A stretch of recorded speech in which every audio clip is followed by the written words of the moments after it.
ఈరోజు పాఠ్యాంశం శీతోష్ణ స్థితి. శీతోష్ణ స్థితిలోని భాగాలైనటువంటి వాతావరణ పీడనము, పవనములు, ఆర్ద్రత వంటి అంశాల గురించి ఈ చాప్టర్లో మనం వివరంగా తెలుసుకుందాం. ఇక ఏదైనా ఒక ప్రదేశంలో ఉష్ణోగ్రత, సూర్యరశ్మి, ఆర్ద్రత, అనుపాతం వీటన్నిటి యొక్క సంయుక్త స్థితిని వాతావరణ స్థితి అనే పేరుతోని పిలుస్తూ ఉంటారు. అంటే వివిధ అంశాల యొక్క సంయుక్త స్థితిని వాతావరణ స్థితి అంటారు.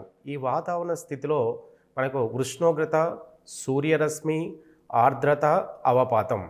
ఉష్ణోగ్రత సూర్యుడి నుంచి వచ్చే మనకు ఏదైతే సూర్యపుటం ఉంటుందో ఆ సూర్యపుటంలోని కొంత వేడిని భూమి గ్రహిస్తుంది. ఆ వేడి గ్రహించిన ఆ వేడినే మనం ఉష్ణోగ్రతగా పిలుస్తుంటాం. సూర్యరశ్మి సూర్యుడి నుంచి వెలుతురు వేడిమి భూ ఉపరితలం వైపు ప్రవహిస్తూ ఉంటుంది. ఆర్ద్రత మనకు వాతావరణంలో ఉన్నటువంటి నీటి ఆవిరిని మనకు ఆర్ద్రతగా పిలవచ్చు. అనుపాతం అనే ఈ పదాన్ని జనరల్గా వివిధ రూపాల్లో ఆర్ద్రత అంటే వాతావరణంలో ఉన్న నీటి ఆవిరి భూ ఉపరితలం వైపుకు వర్షం రూపంలో కానీ మరియు మంచు రూపంలో కానీ భూ ఉపరితలానికి రావడాన్ని జనరల్గా అనుపాతం అనే పేరుతో పిలుస్తూ ఉంటారు. కనీసం 30 సంవత్సరాల వాతావరణ స్థితుల సరాసరిని శీతోష్ణ స్థితి అంటారు.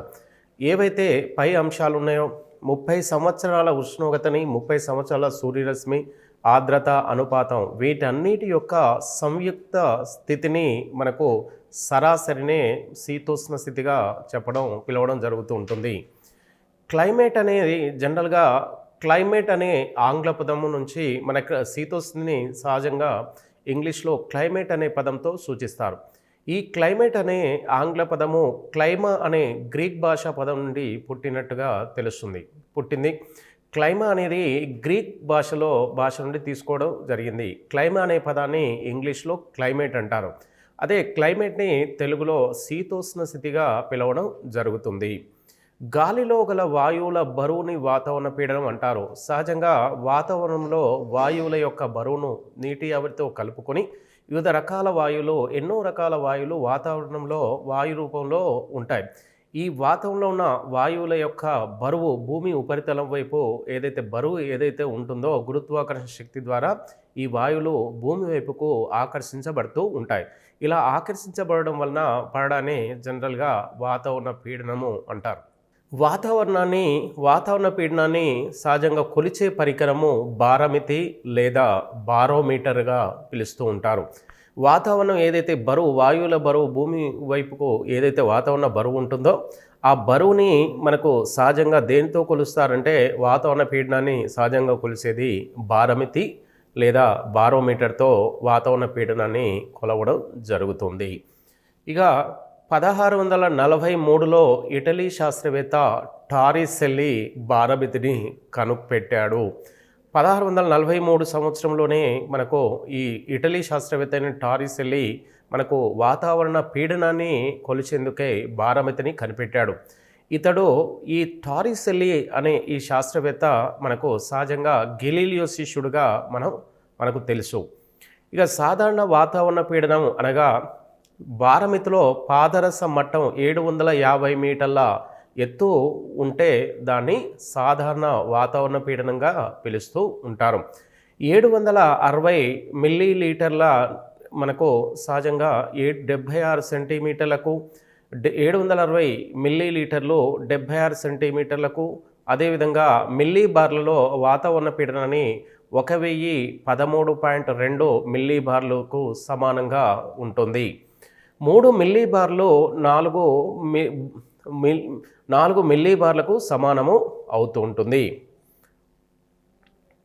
ఇక పీడనాన్ని ప్రభావితం అంశాలు తీసుకుంటే ప్రధానంగా మనకు పీడనం ప్రభావితం చేసే ఒక అంశం తీసుకుంటే భూ ఉపరితలం నుంచి వాతావరణం యొక్క ఎత్తు పైకి పోయే కొలది వాతావరణ పీడనం అనేది సహజంగా తగ్గుతూ ఉంటుంది.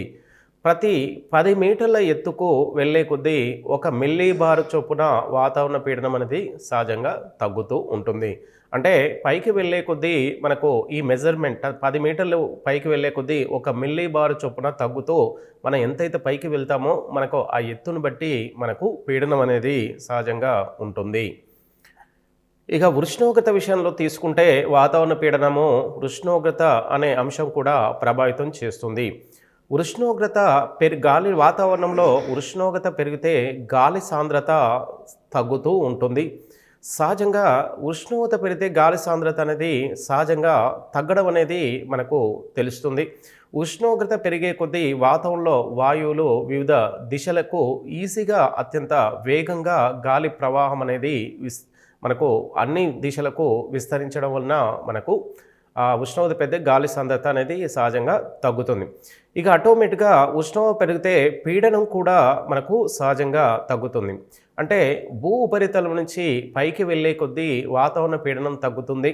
అదేవిధంగా ఆ పీడనం తగ్గడానికి ఉష్ణోగ్రత అనే అంశాన్ని తీసుకుంటే పైకి వెళ్ళే కొద్దీ మనకు 1 కిలోమీటర్లు భూ ఉపరితలం నుంచి మనకు పైకి వెళ్ళే కొద్దీ 6 డిగ్రీల సెంటీగ్రేడ్ ఉష్ణోగ్రత తగ్గడంచే ఆ ఉష్ణోగ్రత తగ్గడం ఫలితంగా మనకు పీడనం అనేది తగ్గుతూ ఉంది. ఇక ఉష్ణోగ్రత పీడనము విలోమానుపాతంలో ఉంటాయి. ఉష్ణోగ్రత పెరిగితే మనకు సహజంగా పీడనం అనేది తగ్గడం అనేది జరుగుతూ ఉంటుంది. అంటే ఉష్ణోగ్రత మరియు పీడనం అనే అంశాలు ఒకదానికొకటి విలోమానుపాతంలో ఒకటి పెరిగితే మరొకటి తగ్గడం అనేది సహజంగా జరుగుతుంది. ఇక తర్వాత నీటి ఆవిరి కూడా వాతావరణం పీడనం పైన అత్యధిక ప్రభావాన్ని చూపిస్తుంది. నీటి ఆవిరి ఎక్కువగా ఉన్న చోట వాతావరణ పీడనము సహజంగా తక్కువగా ఉంటుంది. ఇక నీటి ఆవిరి కంటే పొడిగాలి చలిగాలి ఎక్కువ బరువు ఉంటుంది. సహజంగా నీటి ఆవిరి కంటే పొడిగాలి చలిగాలి ఎక్కువ బరువు మనకు ఉంటుంది. ప్రపంచంలో అత్యధిక వాతావరణ పీడనం నమోదైన ప్రాంతము సైబీరియాలోని అగాటా ప్రాంతం. ప్రపంచంలో ఇప్పటి వరకు అత్యధిక వాతావరణ పీడనము రష్యా ఉత్తర ప్రాంతంలోని సైబీరియా ప్రాంతంలోని అఘాట్ అనే ప్రాంతం వద్ద అత్యధికంగా వాతావరణ పీడనము నమోదైనట్టుగా తెలుస్తుంది. ఇక 1083.3 మిల్లీబార్లుగా ఈ సైబీరియా ప్రాంతంలోని అఘాట వద్ద మనకు అత్యధికంగా వాతావరణ పీడనం నమోదైంది. ఇప్పటి వరకు ఇదే అత్యధిక వాతావరణ పీడనంగా చూస్తున్నారు. అది 31 డిసెంబర్ 1963 సంవత్సరంలో ఈ అత్యధికంగా పీడనము అఘాట వద్ద నమోదైంది. ఇక ప్రపంచంలో అత్యల్ప వాతావరణ పీడన ప్రాంతము మేరియానా ద్వీపాలలోని టిప్పు అనే చక్రవాతం గల ప్రాంతం వద్ద ఇది నమోదైంది. ఇక్కడ అత్యధికంగా అత్యల్ప వాతావరణ పీడనమైనటువంటి ఈ అత్యల్ప వాతావరణ పీడనము మేరియానా దీవులోని టిప్పు అనే ప్రాంతం వద్ద ఇది నమోదైంది. ఇక్కడ నమోదైన అత్యల్ప వాతావరణ పీడనం 870 మిల్లీబార్లు. ఇది 12 అక్టోబర్ 1979లో ఇది అత్యల్పంగా మనకు నమోదైంది. అత్యధికంగా అఘాట వద్ద, అత్యల్పంగా మేరియానా దీవులోని టిప్పు అనే ప్రాంతం వద్ద ఇది అత్యల్పంగా నమోదైంది. సముద్ర మట్టం వద్ద వాతావరణ పీడనము సహజంగా 900 నుంచి 1000 మిల్లీబార్ల మధ్య సరాసరి వాతావరణ పీడనము ఉంటుంది. అంటే వివిధ ఖండాల సముద్ర తీర ప్రాంతంలో మనకు సహజంగా సరాసరి 900 నుంచి అతి తక్కువ, అత్యధికంగా 1000 మిల్లీబార్ల వాతావరణ పీడనం అనేది నమోదవుతూ ఉంటుంది. ఇక్కడ ప్రపంచంలో పీడన ప్రాంతాలు సహజంగా వాతావరణ పీడనం అనేది మనకు భూ ఉపరితలంలో కొన్ని ప్రాంతాల్లో ఎక్కువగా ఉంటుంది, మరికొన్ని ప్రాంతంలో అత్యల్పంగా అల్పంగా కూడా ఉండే అవకాశాలు ఉన్నాయి. భూ ఉపరితలాన్ని అక్షాంశాలను ఆధారంగా చేసుకొని ప్రపంచంలో మనకు 7 పీడన ప్రాంతాలుగా మనకు గుర్తించడం జరిగింది. ఇక సహజంగా ప్రపంచ భూ ఉపరితలంపై 7 పీడన ప్రాంతాలు అనేవి సహజంగా గుర్తించడం జరిగింది. అంటే కొన్ని భూ ఉపరితలంపై కొన్ని ప్రాంతాల్లో అల్పపీడన ప్రాంతాలు, మరికొన్ని ప్రాంతాల్లో అధిక పీడన ప్రాంతాలు, ఇవి వివిధ రకాల శీతోష్ణ స్థితులను ఆధారంగా చేసుకొని ఇవి గుర్తించడం జరిగింది. ఈ ప్రపంచంలోని పీడన ప్రాంతాల్లో అయినటువంటి ఈ 7 పీడన ప్రాంతాల్లో మొట్టమొదటి పీడన ప్రాంతము మనకు భూమధ్య రేఖ అల్పపీడన ప్రాంతం. ఈ భూమధ్య రేఖ అల్పపీడన ప్రాంతము మనకు అల్పపీడన ప్రాంతం. జనరల్గా అల్పపీడనం అనగా మనకు వాతావరణంలో అత్యల్పంగా నీటి ఆవిరి కలిగి ఉన్నప్పుడు దాన్ని అల్పపీడనంగా పిలుస్తూ ఉంటారు. అధిక పీడనం అంటే వాతావరణంలో అత్యధికంగా నీటి ఆవిరిని కలిగి ఉన్న ప్రాంతాన్ని అధిక పీడన మండలం అని పిలుస్తూ ఉంటారు. ఇక్కడ మనకు సహజంగా 7 అల్పపీడన ప్రాంతాల్లో మొట్టమొదటిది భూమధ్య రేఖకు ఉత్తరార్ధగోళంలో దక్షిణార్ధగోళంలో 10 డిగ్రీల అక్షాంశాల మధ్య ఉన్నటువంటి ఈ ప్రాంతాన్ని భూమధ్య రేఖ అల్పపీడన ప్రాంతంగా సూచిస్తున్నారు. అంటే భూమధ్య రేఖకు రెండు వైపులా ఉన్న 10 డిగ్రీల వరకున్న ఈ ప్రాంతాన్ని భూమధ్య రేఖ అల్పపీడన ప్రాంతంగా పిలుస్తూ ఉన్నారు. ఇది మొదటి అల్పపీడన ప్రాంతం. ఇక అదేవిధంగా ఉత్తరార్ధగోళంలో మనకు 23.5 డిగ్రీల నుంచి 35 డిగ్రీల అక్షాంశాల మధ్య ఉన్నటువంటి ఒక అధిక పీడన ప్రాంతం ఉంది. దాన్ని ఉప ఆయన రేఖ అధిక పీడన ప్రాంతము.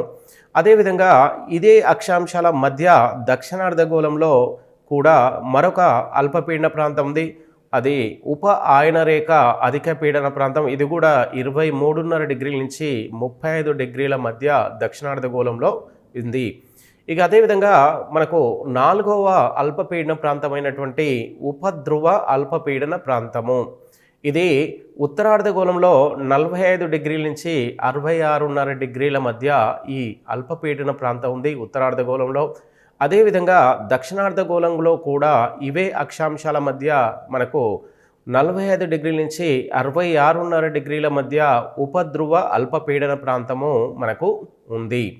ఇక మొత్తం మీద ఈ 5 అల్పపీడన ప్రాంతాలే కాకుండా ఉత్తర ధ్రువానికి దక్షిణ ధ్రువానికి అతి దగ్గరగా మరొక 2 అల్పపీడన ప్రాంతాలు ఉన్నాయి, అధిక పీడన ప్రాంతాలు ఉన్నాయి. అవి ఉత్తరార్ధగోళంలో 75 డిగ్రీల నుంచి 90 డిగ్రీల మధ్య ఉన్న ఈ ప్రాంతంలో మనకు అధిక పీడన ప్రాంతం.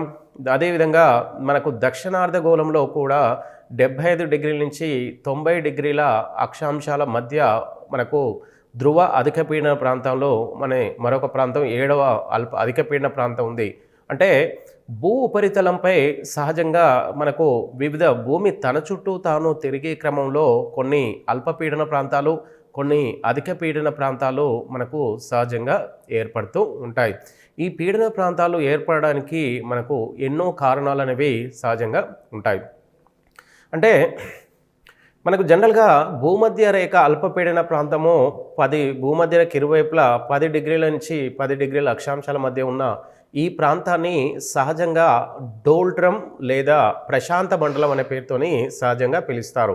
కారణము మనకు ఈ భూమధ్య రేఖ ప్రాంతంలో భూ ఉపరితలంతో అత్యల్పంగా మనకు అల్పపీడనం ఏర్పడుతున్న ప్రాంతము మనకు ఈ ప్రాంతం. అంటే భూ ఉపరితలంలో మనకు అత్యధికంగా అల్పపీడన ప్రాంతం, అంటే అధిక పీడనము అల్పపీడన ప్రాంతాల మధ్య వ్యత్యాసము ఎక్కువగా ఉన్నప్పుడు మనకు అల్పపీడన వ్యత్యాస ప్రాంతంగా సహజంగా పిలుస్తూ ఉంటారు. అంటే భూ ఉపరితలంపై అత్యధికంగా అల్పపీడన ప్రాంతము మనకు భూమధ్య రేఖకు ఇరువైపులా మనకు ఈ అక్షాంశాల మధ్య మనకు ఏర్పడుతుంది. అంటే ఇలా అల్పపీడన ప్రాంతం అత్యధికంగా ఉండే ఈ ప్రాంతాన్ని డోల్డ్రమ్ లేదా ప్రశాంత మండలం అనే పేరుతోని పిలుస్తూ ఉంటారు. ఇక ఉపాయన రేఖ అధిక పీడన ప్రాంతం 2 ఉన్నాయి, ఉత్తరార్ధగోళంలో దక్షిణార్ధగోళంలో. ఇక ఉపధ్రువ అల్పపీడన ప్రాంతాలు 2, ఉత్తరార్ధగోళంలో 1, దక్షిణార్ధగోళంలో. అదేవిధంగా మరొక 2 ధ్రువ అధిక పీడన ప్రాంతంలో ఉత్తరార్ధగోళంలో మరియు దక్షిణార్ధగోళంలో ఉన్నాయి. అయితే ధ్రువ అధిక పీడన ప్రాంతం ఉత్తరార్ధగోళంలో 75 నుంచి 90 డిగ్రీలు, అదేవిధంగా దక్షిణార్ధగోళంలో 75 నుంచి 90 డిగ్రీల మధ్య ఉన్న ఈ ప్రాంతంలో అతి శీతల ప్రాంతము అనే పేరుతో పిలుస్తుంటారు. కారణం ఇది ఉత్తర దక్షిణ ధ్రువాల వద్ద అత్యల్పంగా ఉష్ణోగ్రత నమోదవుతూ ఇక్కడ మనకు సహజంగా -, డిగ్రీల ఉష్ణోగ్రతలో అక్కడి ప్రాంత వాతావరణంలో నీటి ఆవిరి మనకు మంచు రూపంలో మారి ఈ ధ్రువాల వద్ద మనకు ఎక్కువగా మంచు ఏర్పడి ఉంటుంది. కాబట్టి ఇక్కడ అతి శీతల ప్రాంతంగా సహజంగా పిలుస్తూ ఉంటారు. అత్యధిక ఉష్ణోగ్రత ప్రాంతంలో అత్యంత వేడి అత్యధిక వేడి ప్రాంతంగా మనకు భూమధ్య రేఖకు ఉన్నటువంటి 2 వైపులా ఉన్న 0 డిగ్రీ ఉత్తర దక్షిణ ధ్రువాల మధ్య ఉన్నది. ఇక మనకు సహజంగా పవనాలు, శీతోష్ణ స్థితి పవనాలు విషయం తీసుకుంటే ఈ పవనాలు అనేవి భూమి వాతావరణంలో అత్యధికంగా ప్రభావం అనేది సహజంగా చూపిస్తూ ఉంటుంది. గాలి ఎల్లప్పుడూ అధిక పీడన ప్రాంతం నుంచి అల్పపీడన ప్రాంతానికి వీస్తూ ఉంటుంది. ఎప్పుడైనా సరే గాలి అంటే పవనాలు, గాలిని సహజంగా మరొక పర్యాయపదంలో పవనాలు అంటారు. వివిధ వాయువుల యొక్క సమూహాన్నే పవనాలు లేదా గాలి అనే పేరుతోని పిలవడం జరుగుతుంది. గాలి ఎల్లప్పుడూ అధిక పీడన ప్రాంతం నుంచి అల్పపీడన ప్రాంతానికి వీస్తున్నట్లుగా మనకు తెలుస్తుంది. ఇక అధిక పీడన ప్రాంతం, అల్పపీడన ప్రాంతం ఎప్పుడైనా సరే అధిక పీడన ప్రాంతం నుంచి గాలిని ఆకర్షిస్తూ ఉంటుంది. భూ ఉపరితలంపై సమాంతరంగా వీచే గాలిని పవనము అనే పేరుతోని పిలుస్తూ ఉంటారు. భూ ఉపరితలంపై సమాంతరంగా వీచే గాలిని, అంటే భూమికి సమాంతరంగా మనకు ఈ గాలి వివిధ వాయువుల సమ్మేళనమే అయినటువంటి ఈ గాలి మనకు సమాంతరంగా వీస్తున్న ఈ గాలిని పవనం అనే పేరుతోని జనరల్గా పిలుస్తూ ఉంటారు. అదేవిధంగా నిటారుగా పైకి పోయే గాలిని గాలి ప్రవాహము అనే పేరుతోని జనరల్గా పిలుస్తుంటారు. భూ ఉపరితలంపై మనకు గాలి ఉపరితలం నుంచి మన ఆకాశం వైపుకు మనకు ప్రవహించడాన్ని మనకు సహజంగా మనకు గాలి ప్రవాహము అనే పేరుతోని పిలుస్తూ ఉంటారు. ఇక గాలి వేగాన్ని కొలిచే పరికరము అనిమోమీటర్. గాలి సహజంగా అంటే పవన వేగంని కొలిచే పరికరాన్ని అనిమోమీటర్ ద్వారా గాలి వేగాన్ని కొలవడం జరుగుతుంది. ఈ పవన వేగం మాపకం అనే పేరుతో కూడా అనిమోమీటర్ని పిలుస్తూ ఉంటారు. గాలి దిశను తెలిపే పరికరము పవన సూచిక అంటారు. గాలి దిశ అంటే పవన దిశను తెలియజేసే మాపకాన్ని సూచికను పవన సూచిక అనే పేరుతోని జనరల్గా పిలుస్తుంటారు. విండ్రోమ్ అనే పేరుతో పవన సూచికని మనకి ఇంగ్లీష్లో పిలుస్తుంటారు. రెండు పీడన ప్రాంతాల మధ్య గల భేదాన్ని పీడన ప్రవణతి అనే పేరుతోని సహజంగా పిలుస్తుంటారు. ఇక సహజంగా అత్యల్ప పీడన ప్రాంతము, అత్యధిక పీడన ప్రాంతము రెండింటి మధ్య ఒక రకమైనటువంటి ఆకర్షణ ఫలితంగా, ఈ రెండు పీడన ప్రాంతాల మధ్య ఒక రకమైన ఆకర్షణ ఫలితంగా మనకు ఈ పీడన ప్రవణతి అనేది ఏర్పడుతూ ఉంటుంది. అంటే ఎగ్జాంపుల్ సహజంగా తీసుకుంటే ఏదైనా ఒక ప్రాంతంలో అత్యధికంగా అత్యధిక పీడనము, మరొక ప్రాంతంలో అల్పపీడనం ఉన్నాయనుకోండి, రెండింటి మధ్య యొక్క వ్యత్యాసం, అధిక పీడనం అల్పపీడన ప్రాంతాల మధ్య అత్యధిక వ్యత్యాసం ఉంటే దాన్ని పీడన ప్రవణతి అంటారు. ఈ అత్యధికంగా అధిక పీడనం అనేది సముద్ర ఉపరితల ప్రాంతంలో మనకు సహజంగా అల్పపీడనం నుంచి అధిక పీడనంగా మనకు ఈ పవనం అనేది ఏర్పడుతూ ఉంటుంది. అదేవిధంగా భూ ఉపరితలం పైన మనకు అల్పపీడన ప్రాంతం సహజంగా ఏర్పడుతుంది. అంటే సముద్రం నుంచి అధిక పీడనము అది మన భూ ఉపరితలంపై ఉన్న అల్పపీడన ప్రాంతము అధిక పీడన ప్రాంతాన్ని ఆకర్షిస్తూ ఉంటుంది. పీడన ప్రవణతి పెరిగితే గాలి వేగము పెరుగుతుంది. సహజంగా మనకు అధిక అల్పపీడన ప్రాంతాల మధ్య వ్యత్యాసం ప్రవణతి అని పిలుస్తుంటారు. ఈ ప్రవణతి పెరిగితే అంటే పవనతి ఎప్పుడు పెరుగుతుందంటే మనకు అత్యధికంగా అధిక పీడనము ఒక ప్రాంతంలో, అత్యల్పంగా అల్పపీడనము రెండింటి మధ్య ఆ వ్యత్యాసంలో మనకు ప్రవణతి పెరుగుతూ ఉంటుంది. సహజంగా ప్రవణతి అనేది సహజంగా మనకు అత్యధికంగా అధిక పీడనము, అత్యల్పంగా అల్పపీడనం ఉన్న ప్రాంతంలో ప్రవణతి వేగం అనేది సహజంగా పెరుగుతూ ఉంటుంది. అలా పెరిగితే గాలి వేగం అనేది సహజంగా పెరుగుతూ ఉంటుంది. అంటే మనకు గాలి వేగం పెరగడానికి అత్యల్పం, అత్యధికంగా పీడనాల మధ్య ఉన్నటువంటి వ్యత్యాసాలే కారణంగా మనం తెలుస్తుంది. ఇక నిదానంగా ప్రయాణించే గాలిని మనకు పైరగాలి, తెమ్మెర, సమిరము అనే పేరుతోని పిలుస్తూ ఉంటారు. అంటే ఎప్పుడైతే గాలి వేగం తగ్గుతుందో అప్పుడు మనకు ప్రవణతి యొక్క వేగము తగ్గుతుంది. ప్రవణతి యొక్క మనకు తగ్గుతున్నట్టుగా మనకు తెలుస్తుంది. అంటే ప్రవణతి ఎప్పుడైతే తగ్గుతుందో గాలి వేగం అనేది సహజంగా తరుగుదల అనేది తగ్గుతూ ఉంటుంది. ఇక గాలి వేగం ఎప్పుడైతే తగ్గుతుందో ఆ గాలి వేగం తగ్గిన ఆ గాలిని పైరగాలి లేదా తెమ్మెర లేదా సమిరము అంటారు. ఇక పవనాలు 3 రకాలు. పవనాలని సాధారణంగా 3 రకాలుగా మనం భూ ఉపరితలంపైకి వేస్తూ ఉంటాయి. భూమి సహజంగా మనకు పశ్చిమ దిశ నుంచి తూర్పు దిశకు మనకు సహజంగా పరిభ్రమణం అనేది జరుగుతూ ఉంటుంది. అలా జరిగే క్రమంలో విశ్వం నుంచి ఎన్నో రకాల పవనాలు భూ ఉపరితలం మీదకి వీయడం జరుగుతుంది. అందులో అతి ప్రధానమైన పవనాలు 3 రకాలు. ఒకటి ప్రపంచ పవనాలు, 2 కాలాన్ని బట్టి వీచే పవనాలు, 3 స్థానిక పవనాలు అని ఈ 3 రకాల పవనాలు మనకు సహజంగా మనం చూస్తూ ఉంటాం.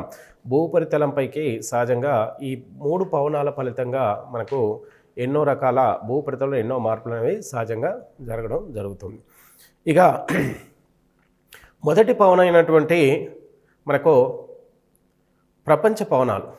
ప్రపంచ పవనాలు మనకు సహజంగా మనకు విశ్వం నుంచి భూ ఉపరితలం మీదకి వీయడం అనేది జరుగుతూ ఉంటుంది. వీటిని స్థిర పవనాలు అనే పేరుతోని పిలుస్తూ ఉంటారు. అంటే సహజంగా భూమి తన చుట్టూ తాను తిరిగేటప్పుడు మనకు వివిధ దిశల్లో ఈ స్థిర పవనాలు అనేవి భూ ఉపరితలంలోకి ప్రసరిస్తూ ఉంటాయి. ఇక ప్రపంచ పవనాలు ఇవి మళ్ళీ వీటిని 3 రకాలుగా విభజించారు. అవి భూ ఉపరితలంకి వీచే దిశని ఆధారంగా చేసుకుని వీటిని మళ్ళీ 3 రకాలు.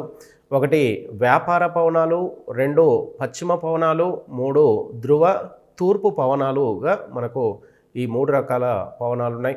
ఇవి ప్రపంచమంతా నిరంతరంగా వీస్తూ ఉంటాయి. అంటే ఎల్లవేళలా అన్ని రోజుల్లో భూ ఉపరితలం మీదకి వీచే పవనాలైనటువంటి వ్యాపార పవనాలు, పశ్చిమ పవనాలు, ధ్రువ తూర్పు పవనాలు. ఇక మనకు సహజంగా ధ్రువ అధిక పీడన ప్రాంతాలు. ఇక అందులో మొదటిది వ్యాపార పవనాలు. ఈ వ్యాపార పవనాలు మనకు సహజంగా ఉత్తరార్ధగోళంలో ఇవి ఈశాన్య దిశ నుంచి వీస్తూ ఉంటాయి.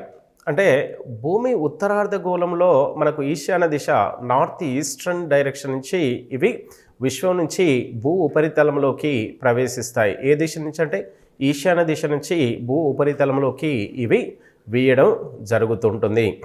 ఇక కావున ఇవి ఈశాన్య దిశ నుంచి భూ ఉపరితలంలోకి ఉత్తరార్ధంలో రావడం వలన వీటిని సహజంగా ఈశాన్య వాణిజ్య పవనాలు, ఈశాన్య పవనాలు లేదా వ్యాపార పవనాలు లేదా వాణిజ్య పవనాలు అనే పేరుతోని వీటిని 3 రకాల పేర్లతోని సహజంగా పిలుస్తూ ఉంటారు. ఇక దక్షిణార్ధగోళంలో ఆగ్నేయ దిశ నుంచి ఇవి వీస్తూ ఉంటాయి. అంటే ఇప్పుడు దక్షిణార్ధగోళం వైపు మనం దక్షిణ ధ్రువం వైపుకు మనం ధ్రువం వైపు చూస్తున్నప్పుడు మనకు దక్షిణార్ధగోళంలో ఆగ్నేయ దిశ నుంచి మనకు మరికొన్ని వ్యాపార పవనాలు వీస్తూ ఉంటాయి. ఈ వ్యాపార పవనాలు మనకు ఆగ్నేయ దిశ నుంచి కూడా వీస్తూ ఉంటాయి. కావున ఆగ్నేయ వ్యాపార పవనాలు అంటారు. అంటే మన దక్షిణార్ధగోళంలో దక్షిణ ధ్రువం వైపు చూస్తున్నప్పుడు మనకు ఆగ్నేయ వ్యాపార పవనాలు మనకు సహజంగా మనం చూడవచ్చు. అంటే దక్షిణార్ధగోళంలో ఆగ్నేయ దిశ నుంచి వీచే మనకు వ్యాపార పవనాలు వీస్తాయని తెలుస్తుంది. కావున ఆగ్నేయ వ్యాపార పవనాలు అనే పేరుతోని పిలుస్తారు. అంటే ఉత్తరార్ధగోళంలో ఈ పవనాలు మనకు ఈశాన్య దిశ నుంచి ఉత్తరార్ధగోళంలో, అదేవిధంగా దక్షిణార్ధగోళంలో ఆగ్నేయ దిశ నుంచి ఈ పవనాలు వేయడం వలన వీటిని మనకు ఆ దిశని మనం తెలియజేస్తూ ఆ పవనాలకు పేర్లు నిర్ణయించారు. ఇక ఇది ఉత్తరార్ధగోళంలో కుడివైపు నుంచి, దక్షిణార్ధగోళంలో ఎడమ వైపు నుంచి తిరుగుతాయి. అంటే ఉత్తరార్ధగోళంలో కుడివైపు మనం ఉత్తర ధ్రువం వైపు చూస్తున్నప్పుడు మనకు కుడివైపు నుంచి ఇవి ఈశాన్య పవనాలు మనకు ఉత్తరార్ధగోళంలోకి ప్రవేశిస్తాయి. మనకు దక్షిణార్ధగోళం వైపు చూసినప్పుడు ఎడం వైపు నుంచి అంటే ఆగ్నేయ దిశ నుంచి దక్షిణార్ధగోళంలోకి ఈ పవనాలు వ్యాపార పవనాలు అనేవి ప్రవేశిస్తూ ఉంటాయి. భూభ్రమణం వలన ఉత్పత్తి అయ్యే శక్తి కొరియాలిస్ ఎఫెక్ట్ అంటారు. అంటే కొరియాలిస్ అనే ప్రభావం అనేది మనకు సహజంగా భూ ఉపరితలం పైన ఉంటుంది. అది ఎప్పుడు ఉంటుందంటే భూమి తన చుట్టూ తాను తిరిగే క్రమంలో తిరగడాన్ని భూభ్రమణం అంటారు. అంటే భూమి ఎప్పుడైనా సరే తన భూ అక్షం పైన మనకు పశ్చిమ నుంచి తూర్పుకు మనకు సహజంగా తిరుగుతూ ఉంటుంది. అలా తిరిగే క్రమంలో సూర్యుడు తూర్పు దిక్కున మనకు ఉదయించినట్టుగా మనకు తెలుస్తుంది. కానీ పశ్చిమ దిశలో మొదలయ్యి తూర్పు దిశ వైపుకు సూర్యుడు అంటే తూర్పు వైపు పయనిస్తూ ఉంటాడు. ఇలా తూర్పు వైపుకు పయనించే క్రమంలో ఇలా భూభ్రమణం జరిగే క్రమంలో ఒక రకమైన శక్తి విడుదలవుతుంది. ఆ శక్తిని కొరియాలసిస్ ఎఫెక్ట్ అంటారు. అంటే సహజంగా భూమి తన చుట్టూ తాను తిరిగే క్రమంలో మనకు ఈశాన్య దిశ నుంచి మరియు ఆగ్నేయ దిశ నుంచి ఉత్తర దక్షిణార్ధగోళాల్లో మనకు ఏవైతే పవనాలు వీస్తున్నాయో ఆ పవనాలు భూ ఉపరితలంపై ఎన్నో రకాలైనటువంటి మార్పులను తీసుకొస్తాయి. కాబట్టి అలా ఈ వ్యాపార పవనాలు భూమి మీదకి వీయడాన్ని ఒక విధంగా కొరియాలసిస్ ప్రభావం అనే పేరుతోని పిలుస్తూ ఉంటారు. ఇవి ఉప ఆయన అధిక పీడన ప్రాంతం నుంచి భూమధ్య రేఖ అల్పపీడన ప్రాంతం వైపుకు వీస్తాయి. ఇప్పుడు మనకు ఏదైతే మ్యాప్ ఉందో అక్కడ ఇంతకుముందు ఆ మ్యాప్లో మనం అబ్జర్వ్ చేసినప్పుడు ఇవి ఉప ఆయన అధిక పీడన ప్రాంతం నుంచి భూమధ్య రేఖ అల్పపీడన ప్రాంతం వైపుకు వీస్తాయి. అంటే మనకు ఉత్తరార్ధగోళంలో మనకు సహజంగా ఉప ఆయన రేఖ అధిక పీడన ప్రాంతం ఉంది చూడండి. అక్కడ అంటే భూమధ్య రేఖకు ఉత్తరార్ధగోళంలో ఉపాయన అధిక పీడన ప్రాంతం నుంచి మనకు భూమధ్య రేఖ అల్పపీడన ప్రాంతం వైపుకు అంటే మనకు ఈ గాలులు పవనాలు వీస్తూ ఉంటాయి. ఇక పశ్చిమ పవనాలు ఈ పశ్చిమ పవనాలు మనకు సహజంగా పశ్చిమ దిశ నుంచి భూమి తన చుట్టూ తాను తిరిగే క్రమంలో మనకు పశ్చిమ పవనాలు అనేవి భూ ఉపరితలంలోకి వీయడం జరుగుతుంది. ఇంతకుముందు వ్యాపార పవనాలు అనేవి భూమి తన చుట్టూ తాను తిరిగేటప్పుడు ఆగ్నేయ దిశ నుంచి మనకు ఈశాన్య దిశ నుంచి భూ ఉపరితలంలోకి మనకు వ్యాపార పవనాలు వీచాయి. అదేవిధంగా మనకు పశ్చిమ పవనాలు అనేవి భూమి తన చుట్టూ తాను తిరిగే క్రమంలో పశ్చిమ పవనాలు మనకు పశ్చిమ దిశ నుంచి భూ ఉపరితలంపైకి వీయడం అనేది సహజంగా జరుగుతుంది. అంటే పశ్చిమ పవనాలు ఉప ఆయన రేఖ అధిక పీడన ప్రాంతం నుండి ఉపధ్రువ అల్పపీడన ప్రాంతం వైపుకు వీయడం అనేది మనకు సహజంగా జరుగుతుంది. ఉప ఆయన రేఖ అధిక పీడన ప్రాంతం నుండి ఉపధ్రువ అల్పపీడన ప్రాంతం వైపుకు సహజంగా ఇవి వీస్తూ ఉంటాయి. ఇవి ఉప ఆయన అధిక పీడన ప్రాంతం నుంచి భూమధ్య రేఖ అల్పపీడన ప్రాంతం వైపుకు వీస్తూ ఉంటాయి. ఇది ఇంతకుముందు మనకు మ్యాప్లో ఇవి డీటెయిల్గా మనకు అక్కడ కొన్ని అరో మార్క్ ఇవ్వడం జరిగింది. అధిక పీడన ప్రాంతం నుంచి అల్ప పీడన ప్రాంతం వరకు అంటే ఉపాయన రేఖ అధిక పీడన ప్రాంతం నుంచి మనకు అధిక పీడనం అంటే సహజంగా గాలి అనేది పవనం అనేది అధిక పీడనం నుంచి అల్పపీడనం వైపుకు వీస్తుంది. అంటే ఉత్తరార్ధగోళంలో దక్షిణార్ధగోళంలో మనకు ఉపాయన అధిక పీడన ప్రాంతం నుంచి మనకు భూమధ్య రేఖకు రెండు వైపులో ఉన్నటువంటి ఈ అల్పపీడన ప్రాంతం వైపుకు మనకు ఎరో మార్క్ చూపించినట్టుగా మనకు పవనాలు అనేవి వీస్తూ ఉంటాయి. ఇక పశ్చిమ పవనాల్లో మనకు ఇది ఉత్తరార్ధగోళంలో కుడివైపు దక్షిణార్ధగోళంలో ఎడమవైపుగా తిరుగుతూ ఉంటాయి. అంటే పశ్చిమ పవనాలు ఉత్తరార్ధగోళంలో కుడివైపుగా మనకు ఎరో మార్క్ చూపించినట్టు వైపు, దక్షిణార్ధగోళంలో మనకు ఎడమవైపుకు అంటే ఎరో మార్క్ ఎడమవైపుకు చూపించడం జరిగింది. కాబట్టి ఇక ఉత్తర దక్షిణార్ధగోళాల్లో మనకు ఆ ఎరో మార్కును బట్టి కుడివైపు మరియు ఎడమవైపు అనే దిశల్ని ఆధారంగా చేసుకుని అవి మనకు అల్పపీడన ప్రాంతం వైపుకు మనకు ఈ పవనాలు వీస్తూ ఉంటాయి. ఇక భూభ్రమణం వలన ఉత్పత్తి అయ్యే శక్తి మనకు కొరియాలసిస్ అనేది సహజంగా ఉంది. ఇక ఇవి ఉపాయన అధిక పీడన ప్రాంతం నుంచి భూమధ్య రేఖ అల్పపీడన ప్రాంతం వీచాయి. ఓకే, ఇక రెండవ తీసుకుంటే పశ్చిమ పవనాలు ఉపాయన రేఖ అధిక పీడనం నుంచి ఉపధ్రువ అల్పపీడన ప్రాంతం వైపు వీస్తాయి. ఇక ఉత్తరార్ధగోళంలో నైరుతి నుండి ఈశాన్యానికి, దక్షిణార్ధగోళంలో వాయువ్యం నుండి ఆగ్నేయానికి వీస్తూ ఉంటాయి. ఇక దక్షిణార్ధగోళంలో ఇవి చాలా బలంగా వీస్తాయి. అంటే పశ్చిమ పవనాలు మనకు సహజంగా మనకు దక్షిణార్ధగోళంలో అత్యంత వేగంగా బలంగా వీస్తుంటాయి.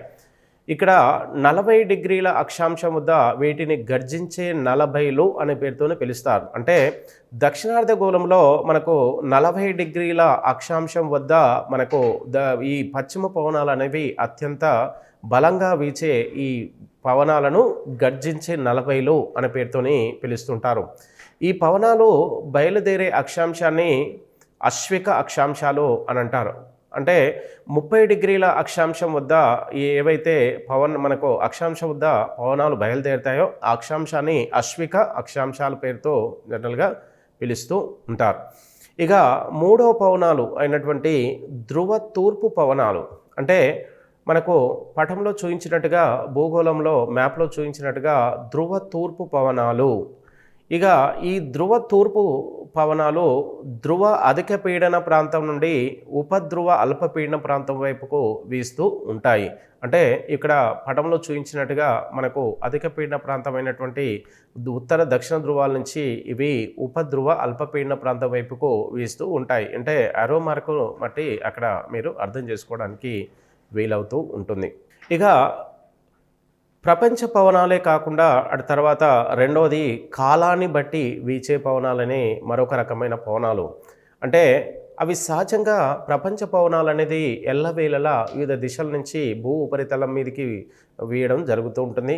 అదేవిధంగా ఇవి కాలాన్ని బట్టి వీచే పవనాలు మనకు సహజంగా ఒక్కొక్క నిర్ణీత కాలంలో మనకు సహజంగా భూ ఉపరితలంపై అవి పవనాలు రావడం అనేది జరుగుతూ ఉంటుంది. ఏదైనా ఒక ఋతువులో ఒక దిశ నుంచి వేరొక ఋతువులో వ్యతిరేక దిశ నుండి వీచే పవనాలని కాలాన్ని బట్టి వీచే పవనాలు అనే పేరుతో పిలుస్తారు.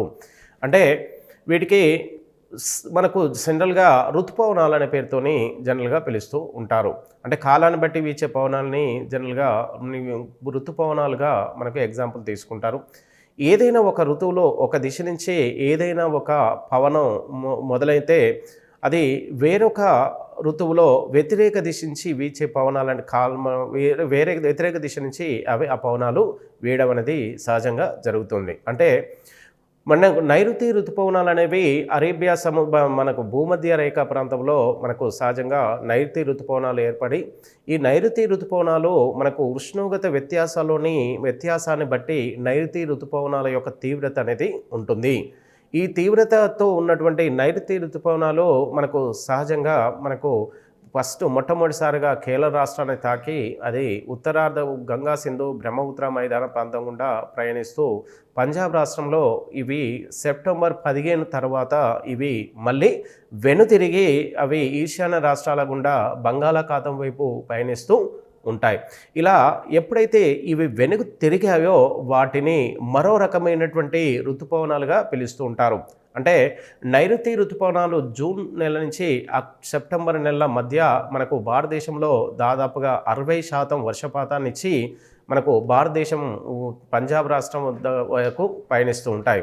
ఆ తర్వాత పంజాబ్ రాష్ట్రం నుండి అవి వెనుతిరుగుతాయి. అంటే వ్యతిరేక దిశలో అవి వెనుతిరిగి మనకు ఈశాన్య రాష్ట్రాల గుండా బంగాళాఖాతంలో వైపుకు పయనించి మనకు ఈశాన్య ఋతుపవనాలుగా లేదా తిరోగమన నైరుతి ఋతుపవనాలుగా పేరుతో పిలువబడుతున్నటువంటి ఈ ఈశాన్య ఋతుపవనాలు బంగాళాఖాతంలో మనకు సహజంగా తుఫాన్లను ఏర్పాటు చేస్తూ ఉంటుంది, తుఫాన్లను తీసుకువస్తూ ఉంటుంది. అంటే కాలాన్ని బట్టి వీచే పవనాలు, అంటే ఒక ఋతువులో ఒక దిశ నుంచి మరొక ఋతువులో వేరొక దిశ నుంచి వీచే ఈ పవనాలకు అత్యధికంగా అతి ప్రధానమైన ఉదాహరణ ఋతుపవనాలు. ఇక సముద్రం మీద నుండి భూభాగం మీద నుండి సముద్రం మీదకి వీస్తాయి. అంటే ఋతుపవనాలు అనేవి సహజంగా మనకు సముద్రం నుంచి భూభాగం నుంచి సముద్రం మీదకి వీస్తాయి. అంటే ఇప్పుడు చెప్పినట్టుగా మనకు భూమధ్య రేఖ నుంచి నైరుతి ఋతుపవనాలు భారతదేశంలోకి ప్రవేశించి అవి ఉత్తర భారతదేశంలోని పంజాబ్ నుంచి అవి మళ్ళీ వ్యతిరేక దిశలో బంగాళాఖాతం వైపుకు మళ్ళీ సముద్రం మీదకి వీస్తూ ఉంటాయి. అంటే సముద్రం నుంచి భూభాగం నుంచి సముద్రంలోకి ఇలా మనకు సహజంగా నిర్ణీత కాలంలో, అంటే మన భారతదేశంలో వర్షాకాలంలో మనకు ఇలా నిర్ణీత కాల ఋతుపవనాలు అనేవి వస్తూ ఉంటాయి. ఇక రెండవది తీసుకుంటే లోయ నుండి పర్వతం నుంచి లోయ మీదకి కూడా వీచే పవనాలు.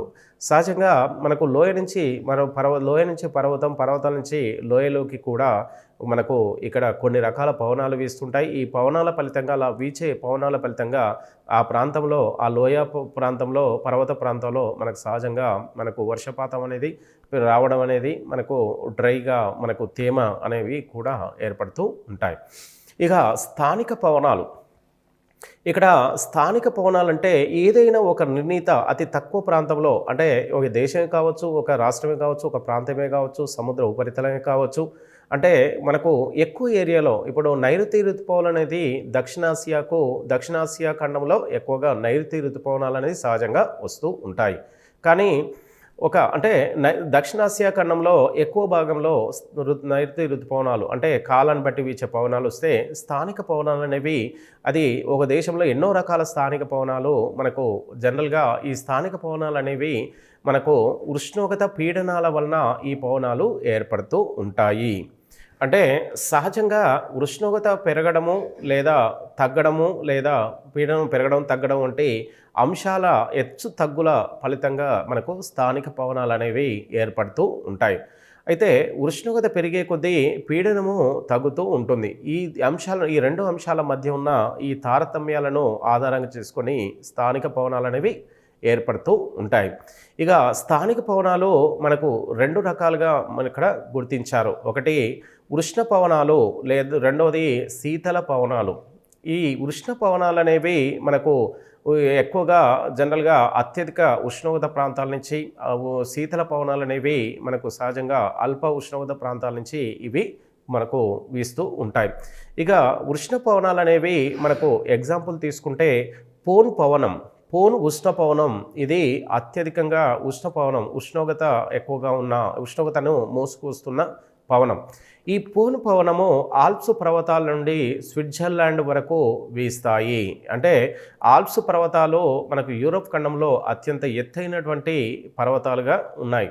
ఈ ఆల్ప్స్ పర్వతాల నుంచి స్విట్జర్లాండ్ వరకు ఇవి జనరల్గా వీస్తూ ఉంటాయి.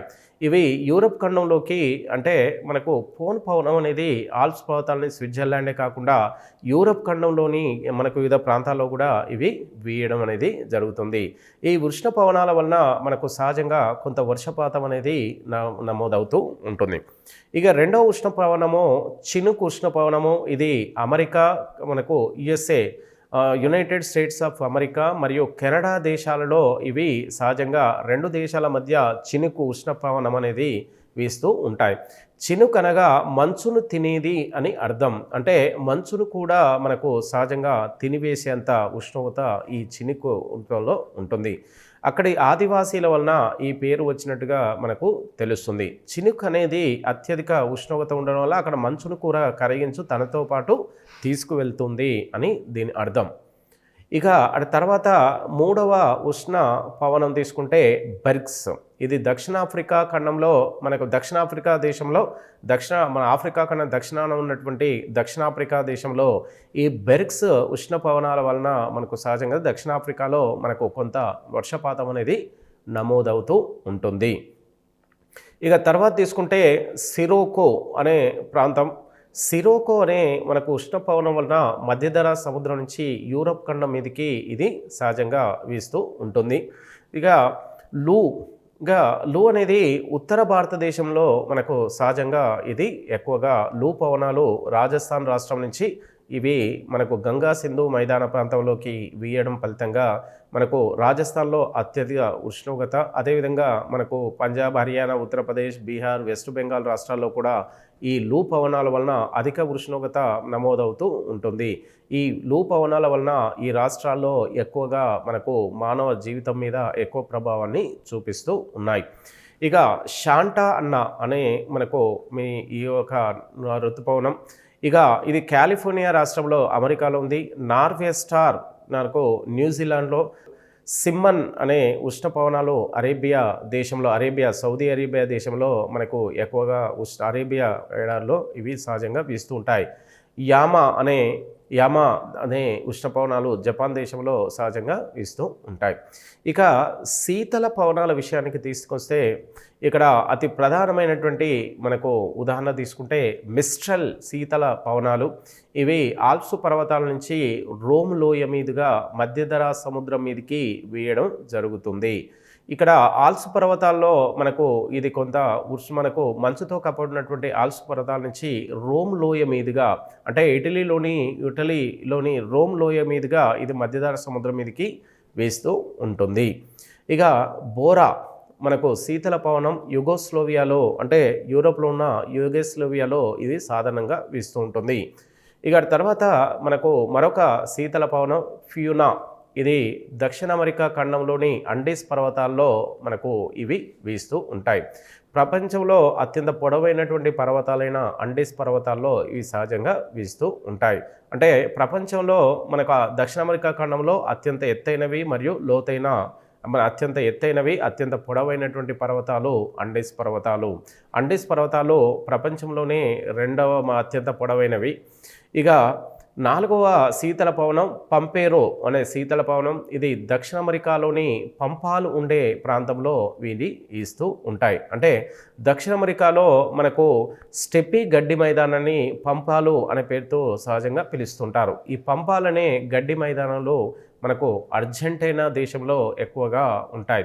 ఈ అర్జెంటీనా దేశంలో పెంపారో అనే మనకు ఈ శీతల పవనాలు వీస్తూ ఉంటాయి. ఇక తర్వాత తీసుకుంటే ఆర్ద్రత అవపాతం.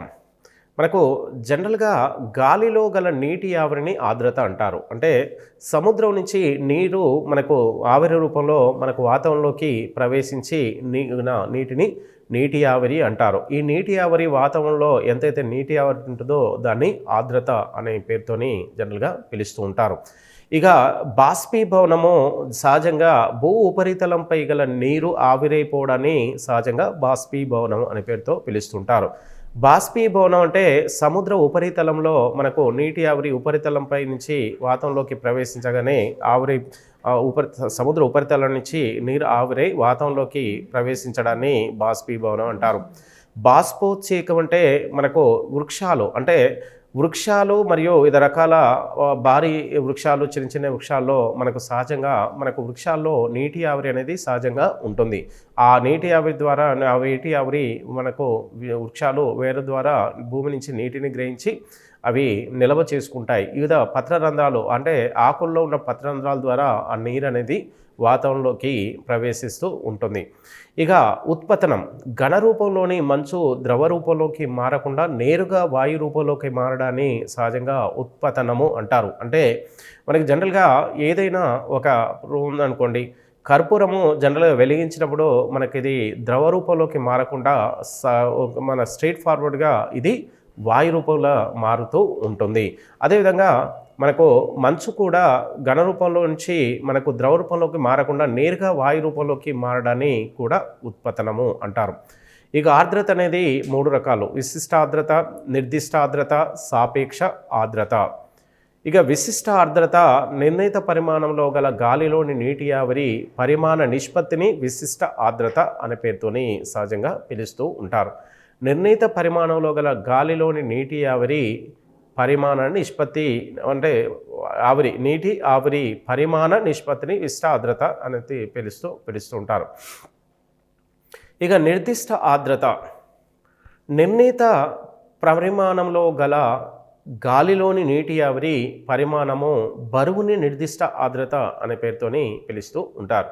ఇక 3వది సాపేక్ష ఆర్ద్రత.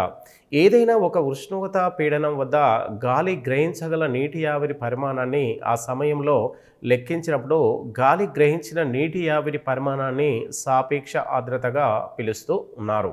అంటే ఉష్ణోగ్రత పీడనాల వద్ద మనకు నీటి ఆవిరి పరిమాణం అంటే అది గ్రహించిన నీటి ఆవిరి పరిమాణాన్ని అది ఆ సమయంలో లెక్కగట్టినప్పుడు అంటే నీటి ఆవిరి గ్రహించిన ఆ సమయంలో లెక్కగట్టినప్పుడు గాలి గ్రహించిన ఆ నీటి పరిమాణాన్నే మనకు సాపేక్ష ఆర్ద్రత అంటారు. గాలిలో గల నీటి ఆవిరి 40 గ్రాముల గాలి గ్రహించగల నీటి ఆవిరి శాతము 80% ఉంటే మనకు సాపేక్ష గాలి సాంద్రత మనకు ఆర్ద్రత శాతము 50%గా కింద ఇచ్చిన మనకు ఈ లెక్క ప్రకారంగా తీసుకోవచ్చు. అంటే అది గ్రహించింది ఇంత, అత్యధికంగా గ్రహించాల్సింది 80, అంటే అత్యధికంగా 80గా మనకు గ్రహించవచ్చు. అంటే మనకు రెండింటినీ మనకు సహజంగా 100 మనకు భాగిస్తే మనకు 50% రావడం అనేది జరుగుతూ ఉంటుంది. గాలి గరిష్ట స్థాయిలో 100 గ్రాముల నీటి ఆవిరిని గ్రహిస్తే దాన్ని సంతృప్త స్థాయి అంటారు. ఇప్పుడు గాలి గ్రహించగల నీటిని ఎంతైతే గ్రహించగలుగుతుందో అంతవరకు నీళ్ళు గ్రహించడాన్ని మనకు సహజంగా సంతృప్త స్థాయి అంటారు. మనకు ఏదైనా ఒక గాలి మనకు అది గ్రహించగలే మన నీటి ఆవిరిని 100% అనుకోండి. ఆ 100%ని సంతృప్త స్థాయి అంటారు. అంటే అంతకన్నా ఎక్కువగా ఆ గాలి నీటిని గ్రహించలేదు అని తెలియజేస్తుంది. సంతృప్త స్థాయి వద్ద ఉన్న ఉష్ణోగ్రత స్థాయిని ద్రవీభవన స్థాయి, తుషార స్థాయి అంటారు. అంటే సంతృప్త స్థాయి వద్ద ఉన్న ఉష్ణోగ్రత స్థాయిని ద్రవీభవన స్థాయి, తుషార స్థాయి అంటారు. సంతృప్త స్థాయి వద్ద ఉన్న ఉష్ణోగ్రత స్థాయిని ద్రవీభవన స్థాయి, తుషార స్థాయి అనే పేరుతోని పిలుస్తూ ఉంటారు. అంటే 100కు 100% నీటిని గ్రహించిన వద్ద ఉన్న ఉష్ణోగ్రత స్థాయిని ద్రవీభవన స్థాయి లేదా తుషార స్థాయి అంటారు. అంటే ఘనీభవన స్థాయి అనగా మనకు సహజంగా 0 డిగ్రీ సెంటీగ్రేడ్ ఉష్ణోగ్రతని ఘనీభవన స్థాయిగా మనకు పేర్కొంటారు. ఉష్ణోగ్రతలో సంతృప్త స్థాయికి చేరిన తర్వాత ఏమాత్రం తగ్గినా ఏర్పడే ప్రక్రియను ద్రవీభవనం అంటారు. అంటే ఒక ఉష్ణోగ్రత వద్ద అది సంతృప్త స్థాయికి చేరిందనుకోండి, మనకు గాలి ఆ ఉష్ణోగ్రతని గ్రహించింది, మన నీటి ఆవిరిని గ్రహించి సంతృప్త స్థాయికి చేరిన తర్వాత అటు తర్వాత మనకు అది కొంత ప్రక్రియని మనకు తర్వాత ఏమాత్రం తగ్గినా, అంటే నీటి ఆవిరి మనకు ఉష్ణోగ్రత పెరిగినప్పుడు నీటి ఆవిరి అనేది డ్రై అయిపోతుంది. అంటే ఇలా డ్రై అయినప్పుడు అది ఏర్పడే ప్రక్రియని ద్రవీభవన స్థానం అంటారు. అంటే కొంత నీటి ఆవిరిని వదిలించుకుంటుంది. అలా వదిలించుకున్నప్పుడు మరి అది కొంత నీటి ఆవిరిని గ్రహించే శక్తి అనేది దానికి ఉంటుంది.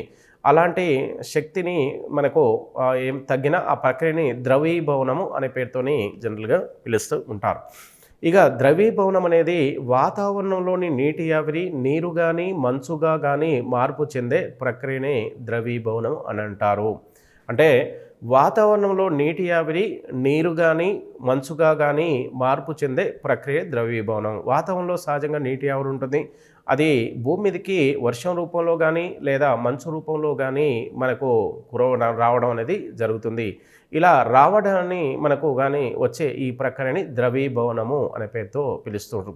వాతావరణంలో నీటి ఆవిరిని ధూళి రేణువులు, పరమాణువులు ఆకర్షిస్తూ ఉంటాయి. అదేవిధంగా వాతావరణంలో మనకు వివిధ వాయువులు నీటి ఆవిరిని గ్రహిస్తూ ఉంటాయి. ఆ తర్వాత మిగిలిన నీటి ఆవిరిని కొంత ధూళి రేణువులు, అంటే వాతావరణంలో ఉన్నటువంటి ధూళి దుమ్ము రేణువులు మరియు అదేవిధంగా కొన్ని రకాల పరమాణువులు కూడా ఆకర్షిస్తూ ఉంటాయి. ఇక ద్రవీభవనం చెందునప్పుడు నీటి బిందువులు బరువెక్కి భూమి మీద పడుతూ ఉంటాయి. ద్రవీభవనం అనే ప్రక్రియ మొదలైనప్పుడు నీటి బిందువులు బరిగెక్కి, అంటే ద్రవీభవనం చెంది ఆ నీటి బిందువులు మన భూమి వైపుకు ఆకర్షించబడనే మనకు పీడనం అనే పేరుతో పిలుస్తారు. అంటే ఆ నీటి బిందువులు బరువెక్కి భూమి మీదకు పడతాయి. దీనిని ఆంగ్లంలో ప్రెసిపిటేషియో అనే లాటిన్ పదం నుంచి మనకు సహజంగా ఈ పదం అనేది రావడం జరిగింది. ఇక అవపాతం విషయాన్ని తీసుకుంటే వాతావరణంలోని తేమ వర్షంగా కానీ మంచుగా కానీ ఈ రెండింటి కలయికగా కానీ వడగండ్లుగా కానీ భూమి ఉపరితలాన్ని చేరే సహజ ప్రక్రియ. అంటే మనకు ఆర్ద్రత అనగా వాతావరణంలో ఉన్న నీటి ఆవిరిని ఆర్ద్రత అంటారు. ఆ ఆర్ద్రత మనకు ఏదైతే నీటి ఆవిరి ఉందో ఆ నీటి ఆవిరి భూ ఉపరితలం మీదకి వర్షం రూపంలో కానీ మంచు రూపంలో కానీ వర్షము మంచు రూపంలో కానీ ఈ రెండింటి కలయికగా కూడా అటు తర్వాత ఈ రెండింటి కలయికే కాకుండా వడగండ్ల రూపంలో కూడా భూమి ఉపరితలాన్ని చేరే సహజ ప్రక్రియనే అవపాతము అంటారు. ఇక వడగండ్లు, ఇక సహజంగా మనకు వడగండ్లు అనేవి మనకు సహజంగా చూస్తే మనకు భారతదేశంలో మనకు ఏప్రిల్ మే నెలలో ఈ వడగండ్లు అనేది సహజంగా రావడం జరుగుతుంది. ఇక సంవహన క్రియ వలన నీటి బిందువులు అన్నీ కలిసి ఘనీభవించి భూ ఉపరితలాన్ని చేరితే వాటిని సహజంగా వడగండ్లు అంటారు. ఇక సంవహన వర్షపాతం రూపంలో ఈ వడగండ్లు భూ ఉపరితలంలోకి రావడం జరుగుతుంది. స్లిట్ భూ ఉపరితలంపై ఏర్పడిన మంచు పొరనే స్లిట్ అంటారు. అంటే ఉపరితలంకి ఏదైతే మంచు వచ్చి చేరుతుందో దాన్ని వివిధ ధూళి దుమ్ము కణాల్లోకి మనకు ఏదైతే నీటి ఆవిరి వచ్చి చేరుతుందో దాన్ని మంచు పొర. దీని మూలంగా సమశీతోష్ణ మండల ప్రాంతాల్లో రోడ్లు ప్రమాదాలకు గురవుతూ ఉంటాయి. అంటే మనకు సహజంగా సమశీతోష్ణ మండల ప్రాంతంలో మనకు మనకు అత్యధికంగా మనకు అత్యల్ప ఉష్ణోగ్రత ఉండడం వల్ల ఈ ప్రాంతంలో మనకు నీటి ఆవిరి మనకు ఒక పొరలాగా ఏర్పడి ఈ ప్రాంతంలో రోడ్డు ప్రమాదాలకు మన ఫాగ్ అంటారు, ఫాగ్ అనే మంచు పొర ఏర్పడుతూ ఉంటుంది. వర్షం అవపాతంలో ఇది ప్రధానమైనది. ఇక వర్షపాతము 3 రకాలుగా మనం సహజంగా చూస్తాం. సంవహన వర్షపాతం, పర్వతీయ వర్షపాతం, చక్రవాత వర్షపాతంగా. ఇక సంవహన వర్షపాతము మనకు సహజంగా అధిక ఉష్ణోగ్రత వలన భూ ఉపరితలం వేడెక్కి గాలి వ్యాకోచించి పైకి పోయి మేఘాలను తాకడం వలన ద్రవీభవనం జరిగి వర్షపము సంభవిస్తూ ఉంటుంది. అంటే ఈ సంవహన వర్షపాతం అనేది భూమధ్య రేఖకు కర్కట రేఖ, మకర రేఖల మధ్య ఉన్నటువంటి ఏదైతే అత్యుష్ణ ప్రాంతం ఉంటుందో ఎక్కువగా మనకు అక్కడ సంవహన వర్షపాతం రూపంలో మనకు ఈ వర్షం అనేది రావడం జరుగుతుంది. భారతదేశంలో సంవహన వర్షపాతం అనేది సహజంగా మనకు ఎండాకాలంలో సంవహన వర్షపాతం రావడం జరుగుతుంది. ఈ సంవహన వర్షపాతము ఉరుములు మెరుపులతో మనకు సాధారణంగా మనకు సాయంత్రం సమయాల్లో ఈ వర్షం అనేది కురవడం జరుగుతుంది. ఇక్కడ క్యుములస్ నింబస్ మేఘాల రూపం ఏర్పడి అక్కడ ఉరుములు మెరుపులతో వర్షం అనేది సంభవిస్తుంది. అంటే క్యుములస్ నింబస్ మేఘాలు మనకు ఎక్కువగా సంవహన వర్షపాతాన్ని ఇస్తూ ఉంటాయి. భూమధ్య రేఖ ప్రాంతాల్లో మధ్యాహ్న సాయంకాల సమయాల్లో గాలి సంభవిస్తూ ఉంటుంది. సాయంకాల సమయాల్లో మనకు సంభవిస్తుంది. ఇక పర్వతీయ వర్షపాతము మనకు నిమ్నోన్నత వర్షపాతంగా కూడా పిలుస్తూ ఉంటారు. ఈ పర్వతీయ వర్షపాతానికి మనకు జనరల్గా గ్రీక్ భాషలో ఒరేస్ అనే పేరుతోని పిలుస్తూ ఉంటారు.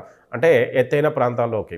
ఈ ఒరేస్ అనగా కొండ అని అర్థం. అంటే మనకు కొండల్ని మన పరిశోధించే శాస్త్రాన్ని ఒరేస్ శాస్త్రం అనే పేరుతో పిలుస్తారు.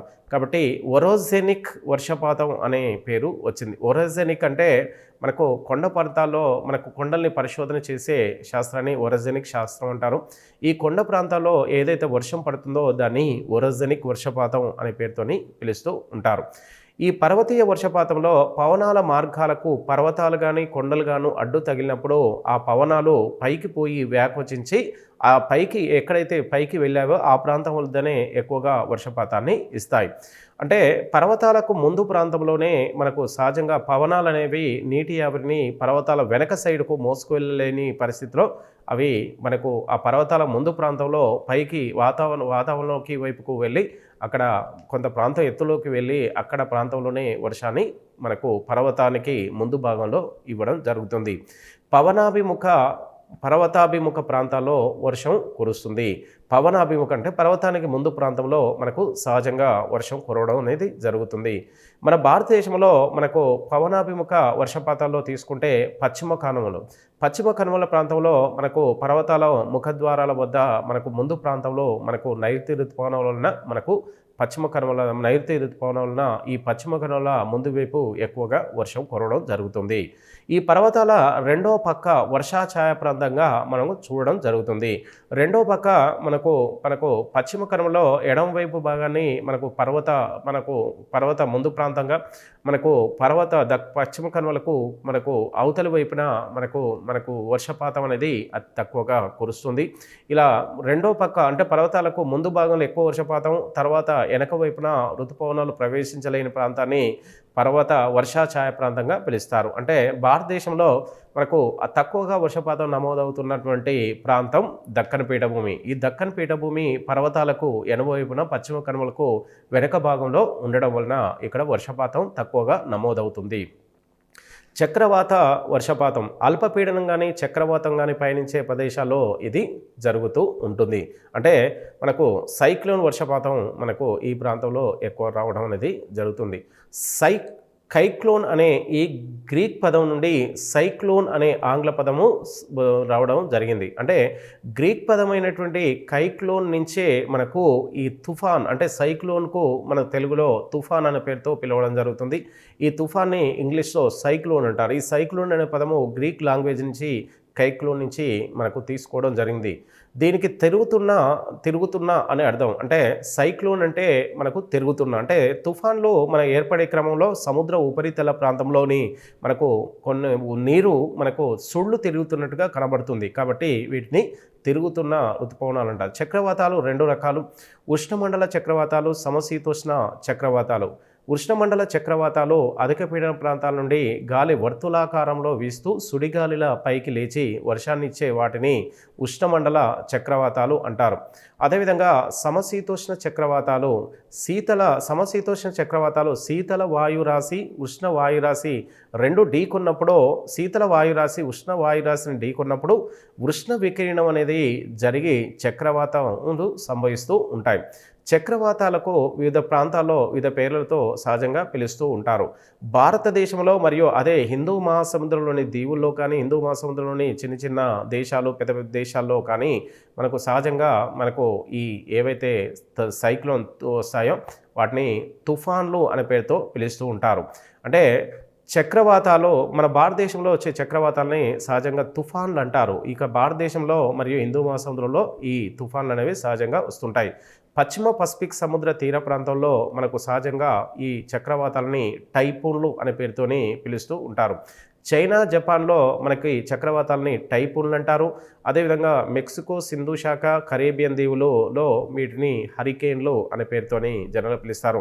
ఆస్ట్రేలియాలో విల్లీ అనే మన చక్రవాతాలు ఉన్నాయి. ఇండోనేషియాలో మనకు సహజంగా ఇండోనేషియాలో బగ్నాస్ అనే చక్రవాతాలని పిలుస్తారు. అమెరికాలో మనకి చక్రవాతాన్ని టొర్నడోలుగా పిలుస్తుంటారు.